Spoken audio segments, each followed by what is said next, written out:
کرتے ہیں کہ حضرت ابراہیم علیہ السلام کو بھی ایک امت کہا گیا، اور پھر میں قرآن میں اور حضور اکرم صلی اللہ علیہ وسلم نے امام حسین کو امت کہا۔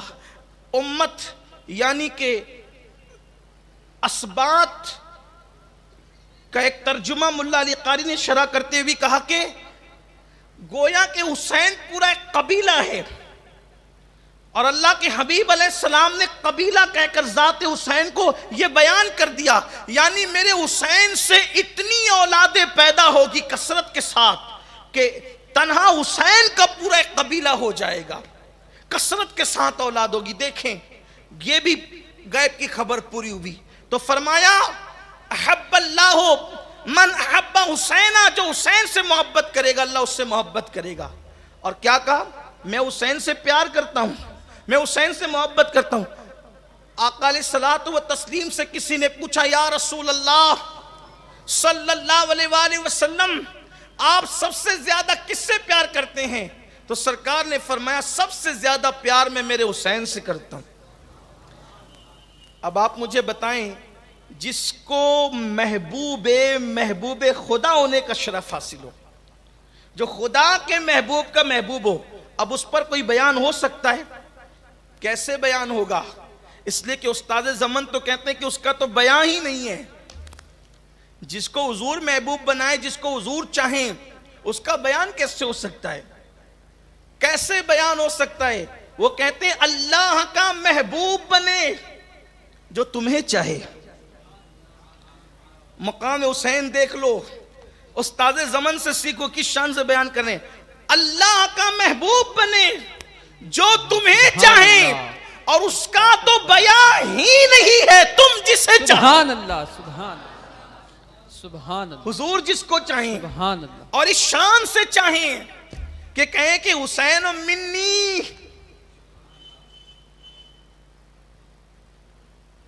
تشریحات کے سارے ابواب ختم ہو جائیں گے، حسین منی، حسین مجھ سے ہے، وانا من الحسین، اور میں حسین سے ہوں۔ ملا علی قاری اس کی شرح کرتے ہوئے کہتے ہیں گویا بتایا جا رہا ہے اللہ کے حبیب علیہ السلام کے علم میں یہ بات ہے کہ حسین کے ساتھ ہونا کیا ہے، حسین پاک کو ستایا کتنا جانا ہے، حسین پاک پر مشکلیں کتنی آنی ہیں، وہ لٹیرے، اوباش، بدماش، کائنات کی بدترین مخلوق حسین پاک کے ساتھ سلوک کیا کرنے والی ہے۔ پانی بند ہونا ہے حسین پر، گھر کا بے گھر کرنا ہے حسین کو، مجبور کرنا ہے حسین کو، ان کی اولاد کو ان کے سامنے ذبح کیا جائے گا، یہ سب کچھ کیا جائے گا، کریں گے کلمہ پڑھنے والے۔ تو ملا علی قاری فرما رہے ہیں، لکھ رہے ہیں کہ آقا علیہ السلام نے پہلے کہہ دیا کہ گویا کے محبت کے معاملے میں جس طرح محبت میرے ساتھ واجب ہے، میرے حسین کے ساتھ بھی، جس نے اس سے محبت کی اس نے مجھ سے محبت کی، جس نے اس سے جنگ کی اس نے مجھ سے جنگ کی، جس نے اس سے دشمنی کی اس نے مجھ سے دشمنی کی، جس نے اس سے عداوت کی اس نے مجھ سے عداوت کی، گویا کہ جس نے اس کو قتل کیا، تو گویا کہ حضور اکرم صلی اللہ علیہ وآلہ وسلم کی جان اقدس پر اس نے حملہ کیا۔ وانا من الحسین، اور حسین مجھ سے، میں حسین سے ہوں۔ تو جنگ کرنے والوں کی وکالت کرنے والوں کو تھوڑی دیر اس حدیث پر توجہ کرنا چاہیے، اور اتفاق سے یہ حدیث اتنی کثرت سے راویوں نے بیان کیا ہے کہ اس حدیث پر کسی نے کلام نہیں کیا۔ امام حضرت ملا علی قاری کہتے ہیں کہ یہ حدیث کی اس حدیث کی جو سندیں ہیں، اس کی جو اسناد ہے وہ صحیح ہے، اور یہ حدیث کثرت کے ساتھ، کثرت ترک کے ساتھ محدثین نے ہر دور میں بیان فرمائی، حسین منی وانا من الحسین، حسین مجھ سے ہے میں حسین سے ہوں۔ کتنی بڑی بات ہے، اللہ اکبر۔ حضور علیہ السلام جو چمڑے کی نالین کو زیب پیر فرمانے، شرف بخش دے ایک مرتبہ، وہ سروں پر آتی ہے، اور جس کو فرمایا حسین منی، یہ مجھ سے ہے۔ اب منی کا مطلب بھی ملا علی قاری یہ بیان فرماتے ہیں، گویا کہ رگ حسین میں مصطفیٰ جان رحمت کا خون موجود ہے، کوئی شک ہے؟ حضور کا خون موجود ہے، اور حضور پاک صلی اللہ علیہ وآلہ وسلم نے ایک مرتبہ مولا حسین پاک اور حسن پاک دونوں شہزادے گم ہو گئے، سیدہ پاک نے بابا سے کہا بابا جان وہ گم ہو گئے، پتہ نہیں کہاں ہیں، ملتے نہیں ہیں۔ سرکار علیہ السلام بنو نجار کے باغ میں گئے تو دیکھا کہ دونوں شہزادے ریت پر سو رہے ہیں۔ سیدہ تڑپ گئی، سرکار مسکرانے لگے، فرمایا بیٹی میرے حسنین کو فرشتے گود میں لے کر سلا رہے۔ فرشتے نے، کسی نے نیچے پر کیا ہے، کسی نے سایہ کیا، ورنہ دھوپ میں نیند تھوڑی آتی ہے، اور اتنی چین کی نہیں آتی، اگر آتی تو اتنی چین کی نہیں۔ سوچے ذرا، فرشتوں نے سایہ کیا تھا لیکن بظاہر جن کی نظر نہ پڑی وہ تڑپ گئے۔ جب بچپنے میں مدینہ منورہ کے نخلستان اور باغ میں ریت پر دیکھ کر سیدہ اتنی تڑپی تو کربلا کے ریگزاروں پر دیکھ کر کتنی تڑپی ہوگی۔ سیدہ پاک کی تڑپ کا حال کیا ہوگا، کیا انجام ہوگا ان کا، جنہوں نے تڑپایا ہے۔ امام حسین کا تو کچھ بگڑنا ہی نہیں تھا نا، اس لیے کہ وہ تو پیدا ہی ہوئے تھے اس لیے کہ سب لٹا کر اللہ کا دین بچائیں گے، لیکن جنہوں نے کیا انہوں نے تو تباہ کی، اپنی آخرت کو برباد کیا۔ آگے سنیں گے آپ کہ ان کی تباہی کس طرح ہوئی، ان کی بربادی کس طرح ہوئی، اور ہمیں حوصلہ ملتا ہے حق پر رہ کر لٹ جاؤ، حق پر رہ کر لٹ جاؤ، مٹو گے نہیں، جو حق سے ہٹے گا مٹنا اس نے ہے۔ اس لیے حق پر رہو، اپنا موقف رکھو، استقامت کا مظاہرہ کرو، دین پر رہو۔ چند سکوں کے عوض، تھوڑی سی دولت کے عوض سود کا دھندا مت شروع کر دو، شراب بیچنا مت شروع کر دو، دین سے دور مت ہو جاؤ، لوگ کیا کہیں گے فیشن پرست مت ہو جاؤ، دین کا دامن پکڑ کر کے رکھو، حق پر صداقت پر رہو۔ زبان کو سے نکلے تو حق نکلے، سچائی نکلے، صداقت نکلے۔ دنیا کی اس منڈی کے اندر اس وقت لوگ اللہ اکبر حضور کی بے ادبیاں کر رہے ہیں، توہینیں کر رہے ہیں، اور پھر ہمارا حال یہ ہے کہ معاذ اللہ ہم لوگ محبت کرنے والوں میں اور بے ادبی کرنے والوں میں فرق نہیں کر رہے۔ ہمیں کس کے ساتھ رہنا ہے، کس کے خیمے میں چلنا ہے، کس کے ساتھ اٹھنا ہے، کس کے ساتھ بیٹھنا ہے۔ صحابہ کے گستاخ بھی لوگ ہضم کر رہے ہیں، اہل بیت کے گستاخ بھی لوگ ہضم کر رہے ہیں، رسول اللہ کے گستاخ بھی لوگ ہضم کر رہے ہیں۔ کیونکہ یار سب چلتا ہے، چلو سب چلتا ہے، سب نہیں چلتا۔ ایک موقف ہونا چاہیے زندگی میں، رہنا کس کے ساتھ ہے، صراط مستقیم پر رہنا ہے۔ صراط مستقیم سے جو ہٹ جائے ان کے ساتھ نہیں رہنا، یہ کربلا ہمیں سکھا رہا ہے۔ بلکہ آپ سے یہ بیان کرنا چاہتا ہوں کہ لوگ یہ بات کرتے ہیں کبھی کبھی کہ یار سبھی تو کلمہ پڑھتے ہیں، ہم اب ریت کسی کے بھی ساتھ چل جائے گا۔ سب سے پہلی جنگ مسلک کی اگر کہیں نظر آتی ہے تو وہ کربلا میں نظر آتی ہے، اس لیے کہ وہاں سب کلمہ پڑھنے والے ہیں، چہروں پہ اکثروں کے داڑیاں ہیں، سروں پہ جو ہے وہ ان کی ٹوپیاں ہیں، امامے ہیں، اور پھر بظاہر وہ بھی نماز پڑھتے ہیں۔ لیکن امام علی مقام نے بتایا کہ یہ گویا کہ پہلی جنگ ہے مسلک کی، اور ہمیں طے کرنا ہے کہ ہمیں کس کے ساتھ رہنا ہے، نبی اور آل نبی کے ساتھ، اصحاب نبی کے ساتھ رہنا ہے، یا جو لوگوں نے جو ہے وہ چھوڑ دیا۔ کہاں پر کہاں حضرت عمر ابن خطاب یہ کہیں، کہاں حضرت عمر ابن خطاب یہ کہیں کہ حسین اللہ کے بعد اگر بزرگی ہمیں کہیں سے ملی ہے تو وہ تو ہے، یہ ہے، یہ کہا حضرت عمر ابن خطاب نے کہ اللہ کے بعد اگر بزرگی کہیں سے ملی ہے تو وہ تم ہو۔ یہ محبت تھی اہل بیت اطہار سے صحابہ کی، اور کہاں وہ بدبخت لوگ جنہوں نے پانی بن کیا ستایا، کوئی کمی اور کسر باقی نہیں رکھی۔ تو امام علی مقام علی جدی والی سلام کو دیکھ کر سرکار نے فرمایا فاطمہ فرشتوں نے پر بچھا رکھے ہیں میرے حسین کے لیے۔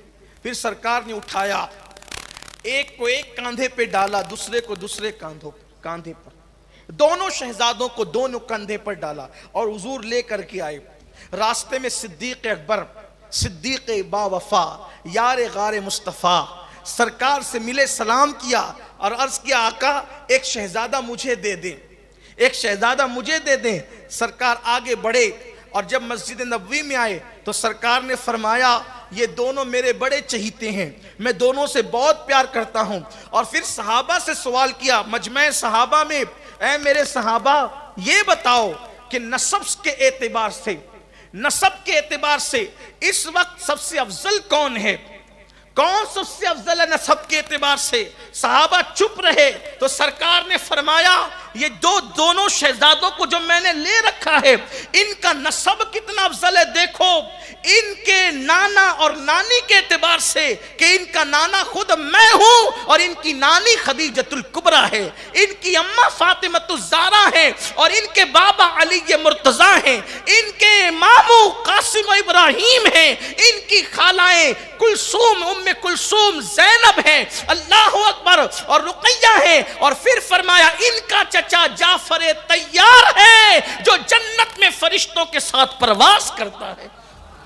یہ وہ لوگ ہیں آقا علیہ السلام نے فرمایا، پھر فرمایا جو ان سے محبت کرے گا اللہ اس سے محبت کرے گا۔ گویا کہ اگر اللہ کا محبوب بننا ہے، ان کی محبت، ان سے پیار، اظہار محبت۔ اس کے بعد اب گفتگو کو بہت طول نہ دیتے ہوئے، امام علی مقام اس شان کے تھے، اعلیٰ شان کے مالک، حضور نے یہ پیار دیا، یہ محبت کی، لیکن زندگی کتنی سادگی میں گزری، کوئی تکبر نہیں، کوئی گھمنڈ نہیں۔ اچھا، پیدا ہوتے جن کے اتنے فضائل بیان کیے گئے مگر وہاں عبادت میں کوئی کمی نظر نہیں آتی۔ یہاں تو اپنی کوئی فضیلت ہی نہیں ہے، زندگی میں عبادت نہیں، فجر چھوڑنے، ظہر چھوڑنے، عصر چھوڑنے، مغرب چھوڑنے، نمازوں میں کوتاہی ہے، کیرم کلبیں آباد ہیں، تاش کے پتے، جوے، کل تک تو تاش کے پتے ہاتھ میں لے کے کھیلتے تھے، اب تو موبائل پہ کھیلے جا رہے ہیں، انجام کیا ہوگا سوچو۔ اور پھر کہتے ہیں مولانا چھوڑو یار، اللہ کریم بخش دے گا اور حضور کی شفاعت ہمیں نصیب ہوگی۔ میں آپ سے پوچھنا چاہتا ہوں، پیدا ہوتے ہی جن کو جنتی جوانوں کا ٹائٹل دے دیا گیا تھا کہ یہ جنتی جوانوں کے سردار ہیں، ان کی زندگی ذرا دیکھو۔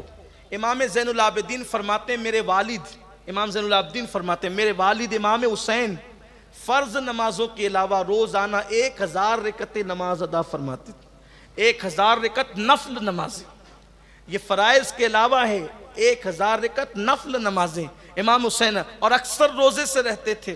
اور سخاوت کا حال پچھلی نشستوں میں گزر چکا، کتنے سخی تھے۔ بلکہ ایک بات آپ کو بتاؤں، دیکھو سخاوت کیسی تھی۔ ایک مرتبہ ایک سائل آیا اور آنے کے بعد کہنے لگا امام میں پریشان حال ہوں، میری مدد فرمائیں۔ تو آپ نے فرمایا کہ میرا رزق راستے میں ہے، غیب داں نانا کے غیب داں نواسے، فرمایا میرا رزق راستے میں ہے، انتظار کرو۔ اتنے میں قاصد آیا ملک شام سے، وہ حضرت امیر معاویہ رضی اللہ تعالیٰ کا قاصد تھا، اور اس نے کہا کہ یہ انہوں نے تحفہ بھیجا ہے آپ کے لیے۔ 5 تھیلیاں تھی، کھولا تو اس میں سونے کے سکے جس کو دینار کہتے ہیں، 5 سونے کی تھیلیاں تھی۔ وہ پانچوں کے پانچوں امام نے کہا یہ لے لو، اور یہ تمہیں دینے کے لیے بہت کم ہے، اگر مجھے اس کا خیال ہوتا کہ اتنے ہی ہے، یعنی 5000 سونے کے سکے اتنے ہی ہیں، تو میں تمہیں اتنی دیر انتظار نہ کرواتا، اب اتنے ہی لے کر کے چلے جاؤ۔ آپ سے پوچھنا چاہتا ہوں کون ایسا سخی ہے جو بھیک میں 5-5 ہزار سونے کے سکے دیتا ہو؟ جو آیا وہ سب کے سب ایک سائل کو دے دیا اور معذرت کر رہے ہیں کہ اتنے ہی ہیں، اتنے ابھی لے کر کے جاؤ۔ یہ ہے عطا، یہ ہے سخا۔ اور اپنا حال تو یہ ہے کہ اگر کوئی بھکاری آ جائے تو ہم پہلے ٹٹولتے ہیں نا کہ دینا کتنا ہے، اپنی ذات پر بے حساب خرچہ اور اللہ کی راہ میں ٹٹول کر۔ لوگ مسجد میں بھی جمعہ کے دن چندہ دیتے ہیں تو وہ جو نوٹ کہیں نہیں چلتی ہے، کسی نعت خاں یا منقبت خاں کو بھی اگر کچھ دیں گے تو جو کہیں نہیں چلتی ہے وہ چندے میں دیتے ہیں۔ یہ حال ہے قوم کا شعور یہ ہے۔ اور وہاں دیکھیں تو صحیح نا آپ، میرے پیارے آقا صلی اللہ علیہ وسلم کے دیوانوں، یہ سیکھنا ہے کربلا سے۔ کربلا کی داستان صرف دلوں کو بہلانے کے لیے نہیں ہے یا چند آنسوؤں کی سوگات پیش کرنے کے لیے نہیں ہے، یہ کچھ سیکھنے کے لیے ہے۔ اگر قدرت رونے کی توفیق دے، آنسو نکلتے ہیں تو یہ آپ کی ہماری سعادت کی بات ہے، میں منع نہیں کر رہا ہوں، لیکن ہم نے جو ہے وہ دین کو پیٹ کے پیچھے ڈالا۔ اور کیا شان ہے، شوکت کی عظمت کیا ہے۔ ابھی حضرت امیر معاویہ کا ذکر آیا تو مجھے خیال آیا، ایک مرتبہ ملک شام میں ایک آدمی نے کہا کہ میں حسین سے ملنا چاہتا ہوں، توجہ فرمائیں، میں ملنا چاہتا ہوں لیکن میں نے ان کو کبھی دیکھا نہیں ہے۔ میں نے ان کو کبھی دیکھا نہیں. اگر میں مدینے جاؤں تو کیسے پہچانوں گا کہ یہ امام حسین یہی ہیں؟ دیکھا نہیں ہے. واٹس ایپ کا تو دور نہیں تھا کہ بتا دیا جاتا کہ یہ ہے امام علی مقام. اور پوچھا جا رہا ہے حضرت امیر معاویہ سے کہ میں نے دیکھا نہیں ہے اور اگر جاؤں تو کیسے پہچانوں گا؟ کہ فرمایا مسجد کے اندر جو تمہیں نظر آئے گا اور لوگ سب سے زیادہ ادب اور احترام کے ساتھ جس کے پاس بیٹھے ہوں گے اور پوری محفل میں جو سب سے خوبصورت اور احسن اور باادب طریقے سے بیٹھا ہوا ہوگا بغیر کسی کے پوچھے سمجھ لینا یہی امام حسین ہے. توجہ کر.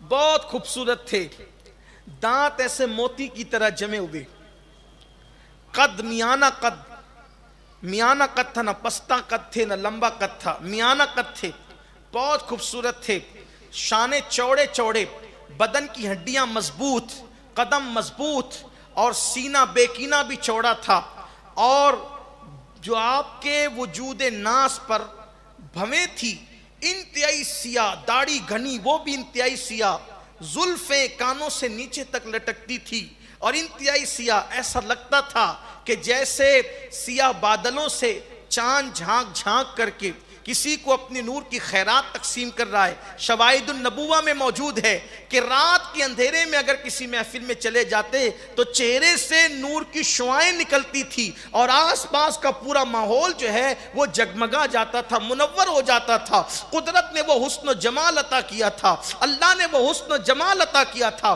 بلکہ یزید پلید جیسے دشمن کے سامنے جب تشت میں رکھ کر امام حسین کا سر آیا اور اس نے امام حسین کو تشت میں دیکھا تو وہ کہہ اٹھا, حسین تجھ جیسا خوبصورت میں نے کسی کو نہیں دیکھا.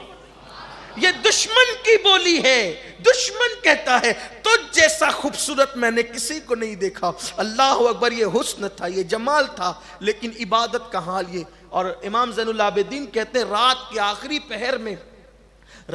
آخری پہر میں اکثر روتے اور بہت روتے, بہت گریہ وزاری کرتے.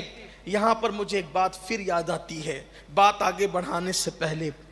آج کتنے گناہ کرتے ہیں لیکن اللہ کے خوف سے کبھی ہمارے آنسو نہیں گرتے, ہم اپنے گناہوں کو کبھی یاد کر کے روتے نہیں. کتنی بے باکی ہے, دل شقی ہو گئے, دل سخت ہو گئے, دلوں کے اندر پتھر سے بھی زیادہ سختی پیدا ہو گئی. بچوں کی موت پہ تو رونا آتا ہے, مال کے گم ہو جانے پر بھی رونا آتا ہے. کبھی نماز چھوٹنے پر رونا آیا, کبھی نماز چھوٹنے پہ رونا آیا, پیسے گم ہو گئے رونا آتا ہے, کبھی گناہ کرنے پر بھی رونا آیا. آؤ دیکھو آج لوگ جنتیں بانٹتے ہیں, نوجوانان جنت کے سردار کی زندگی دیکھو اور پھر سوچو کہ ہم کہاں ہیں. پوری دنیا کے اندر جتنے لوگوں تک آواز پہنچ رہی ہے میں ان سب کی توجہ چاہتا ہوں. سوچو ہم کہاں کہاں روتے ہیں. کبھی اپنے گناہوں کو یاد کر کے بھی رویا. حضرت امام حسن بصری کہتے ہیں, امام حسن بصری, کہ میں حج کو گیا تو میں نے دیکھا کعبے کی چھت سے کسی کے رونے کی آواز آ رہی. میں نے سوچا کون رو رہا ہے, کس کی آواز ہے, آنسو بہ رہے ہیں کس کے, کون آؤ فغاں کر رہا ہے, کون آؤ بکاں کر رہا ہے, کون گریہ وزاری کر رہا ہے. میں نے سوچا کسی واعظ نے کسی کو زیادہ تو نہیں ڈرا دیا, اس لیے کہ ایمان خوف اور امید کے درمیان کی کیفیت کا نام ہے. چل کر تسلی دیتے ہیں کہ یہ کیوں رو رہا ہے. جب میں کعبے کی چھت پہ گیا تو میں نے کیا دیکھا کہ رونے والا کوئی دیہاتی یا بے علم ان پڑھ معلوم نہیں ہوتا تھا, اور وہ ایسا چمٹا ہوا تھا کعبے کی چھت سے جیسے گیلا کپڑا زمین پہ رکھنے پہ کیسے چپک جاتا ہے, ایسے چمٹا ہوا تھا. میں نے سوچنے لگا کہ یہ جان نہ دے دے, اللہ کرے یہ سر اٹھائے میں اس کو تسلی دوں.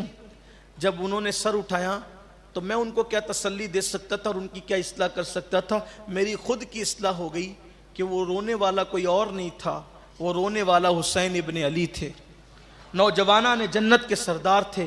آپ غور فرمائیں, یہ سبق ہمیں ملا ہے. اور امام علی مقام کا احترام کتنا کیا گیا, کتنی تعظیم کی گئی. ایک مرتبہ حضرت عباس کے شہزادے عبداللہ ابن عباس. یہ عبداللہ ابن عباس کون ہے؟ ایک رشتے سے